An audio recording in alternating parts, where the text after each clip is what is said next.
Alarian's Midnight Star. That's what they called my master.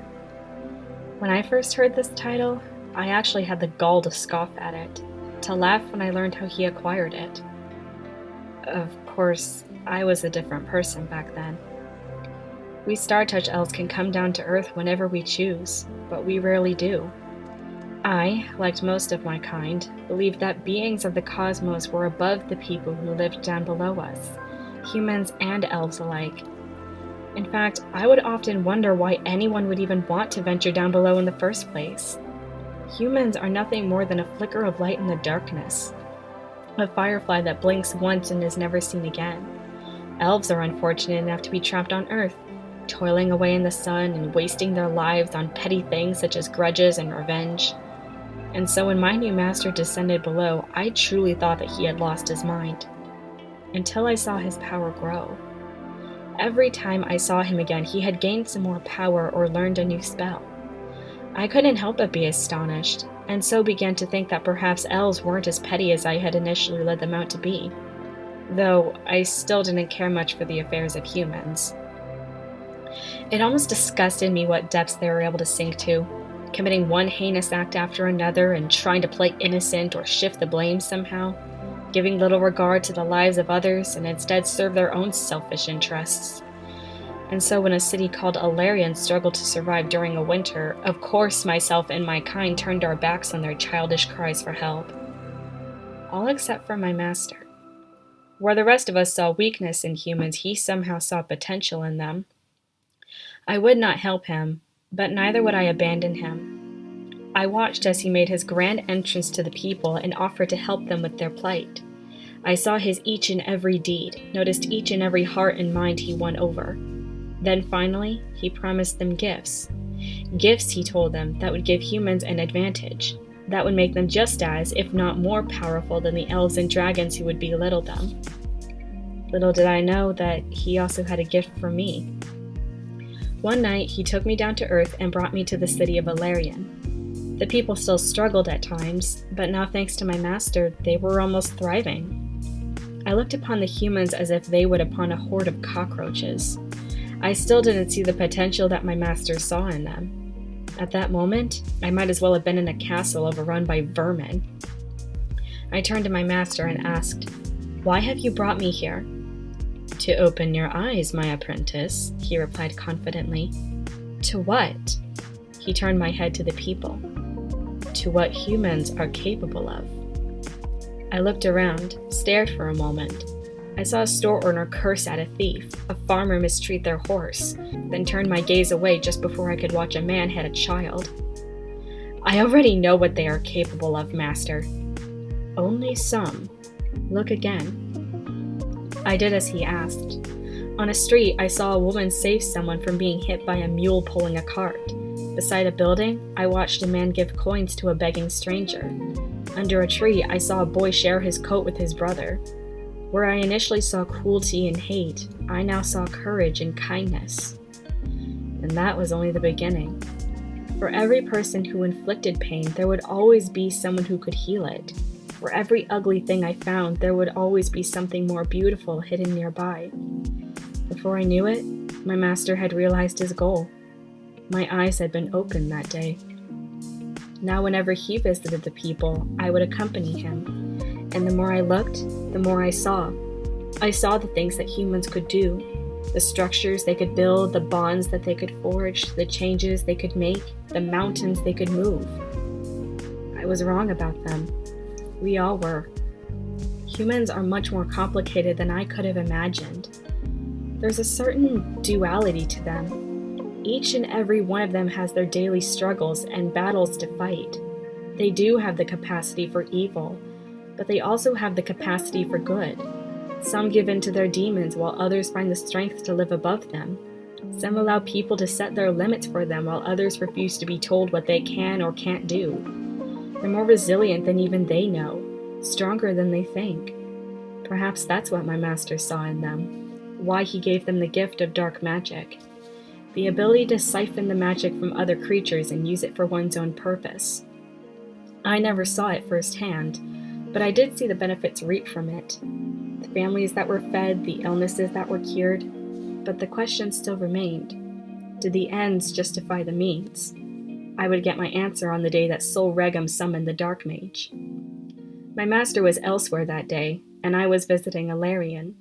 The Dark Mage said that Sol Regum had something he wanted to talk about. He didn't say what, but he reassured me that all will be well.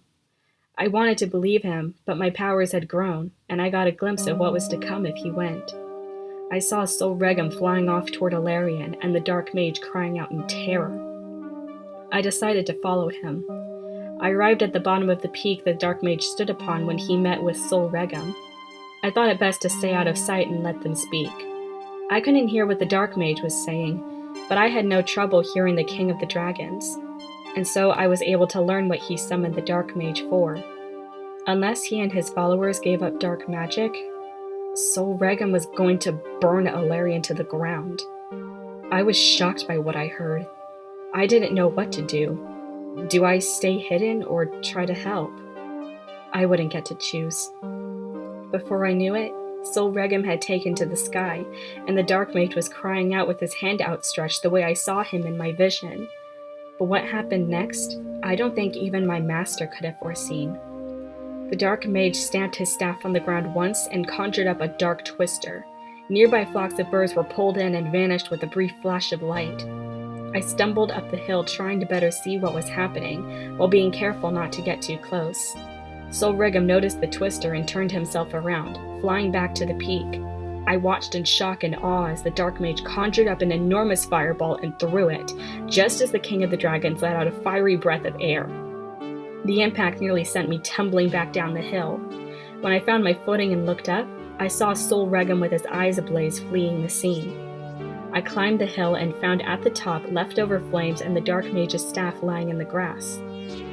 There was no lock of hair, no fingernail, no torn piece of clothing to indicate he was even there. Only his staff. I picked it up in my hands and looked it over as the truth of what had happened dawned upon me. The King of the Dragons was blinded, and Zyard, the Dark Mage, had perished. I took the staff back to Alarion and told the people what had happened. They were all shocked to hear the news that their mage was no longer with them. Some asked questions about what they should do. Some demanded that something be done. Thankfully, my master was there. He put their minds at ease with the knowledge that Sol Regum got his just deserts. But there was still the matter with what happened on the peak. I took my master aside and expressed my concerns. Zyard practiced dark magic and it led to his self-destruction. Who is to say that it won't happen to anyone else who practices the art? Rather than answer my question, my master allowed me to decide how to proceed forward. I looked down at the staff I still held in my hands, the instrument of a man's destruction and a dragon's shattered pride. I noticed how it came out of the confrontation completely unscathed. There were no burns from the fire, not even a scratch. The staff was indestructible. At least, as far as I knew. My master gifted this cursed relic to Zyard. Perhaps he knows how to destroy it. So I gave it to him and begged him to do just that. Hopefully in doing so, it will discourage at least some people from pursuing the practice of dark magic. My master didn't say he would do as I pled, nor did he say that he wouldn't. He just looked down at the staff, then asked me what I would do. I looked out to the stars glittering in the night sky, then down at the people still muttering among themselves in the streets like distraught little lambs. I thought about what Sol Regum said on that peak, what Zyard did to keep him from destroying the city he loved. And then I made my choice. I would stay and watch over Alarion. Sol Regum went about it all wrong, but he had the right idea. Humans cannot truly thrive and grow as long as they can rely on dark magic, though that doesn't mean that magic cannot still be a part of their lives. I care not what others may say or what they will think. There is no law that says that humans and elves cannot live together in peace. And so that became my purpose. I became a guardian angel to the people of Alarion, while continuing my lessons with my master on the sidelines. Gradually, I began to master the Star Arcanum as well as the Moon Arcanum. After that, I would move on to the Ocean Arcanum. But then my lessons came to a halt. Horrified by the practice of dark magic, the new ruler of the dragons decided to banish all humans to the west side of Zadia, dividing the continent in two. The elves may have decided to live apart from the humans, but I refused to abandon the people of Valerian. Without a moment to lose, I rounded them all up and shepherded them to a safe haven, a place where they can rebuild and live in peace. All the while, I became a black sheep in the herd that was the Startouch elves. I came to realize that the rest of my kind only see the bigger picture. But if they would just look a bit closer, they would see all the fine little details that make it up. If they took a chance and set foot on Earth, they could see all the small events that occur to allow the world to keep turning. A mountain's peak is no more important than its sturdy base. Perhaps that kind of thinking is what eventually led me to make Alarion my permanent home. As time went on and I became more acclimated to human society, I came to appreciate the little things in life as much as they did. I came to realize just how precious each and every life is, from the dragons in the mountains to the moths in the trees. The sad fact is, nothing lasts forever, not even the stars, which is what makes it all so beautiful, which is all the more reason to enjoy what is around you while it lasts, because in the blink of an eye, it will be gone. Just like my master. He didn't die. I would know if he did. He just suddenly vanished one day. I searched for him, but I found no trace of him. I asked around, but no one could or would tell me what happened to him. Somehow, the name Aravos became the name of the devil. Even a written passage that contained a mention of him vanished the moment someone laid eyes upon it. But why? Who did this?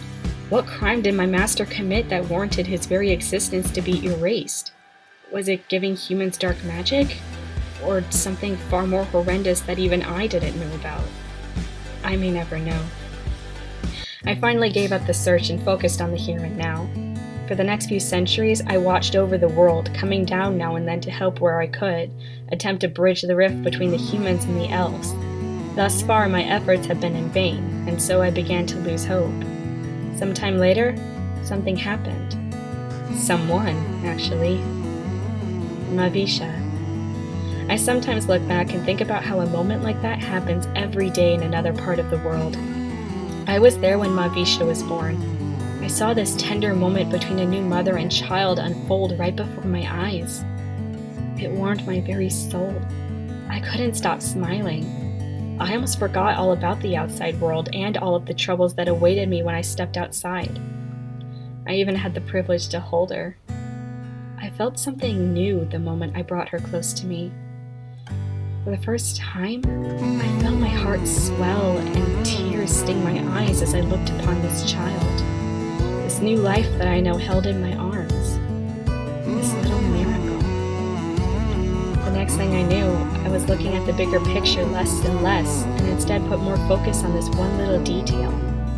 Between acting as a guardian angel, I would frequently visit Mavisha's family. Every time I saw her, she just kept getting bigger and more beautiful. She and I became closer and closer until eventually, I became something of a second mother to her. Thus, I made it my mission to cherish every moment with her while it lasts, because I know that the next time I blink, she may not be there anymore. And then, I heard rumors of something I never imagined could be possible. A boy. A human boy, who not only befriended a Moonshadow elf, but had somehow learned the Sky Arcana. It seemed too good to be true. So naturally, I must seek out this young mage and see for myself if he can really do what people say he can. Little did I know, I would see much more than what I bargained for. And in doing so, my hope for a better world would be renewed. It's just a shame that my master may not be here to see it.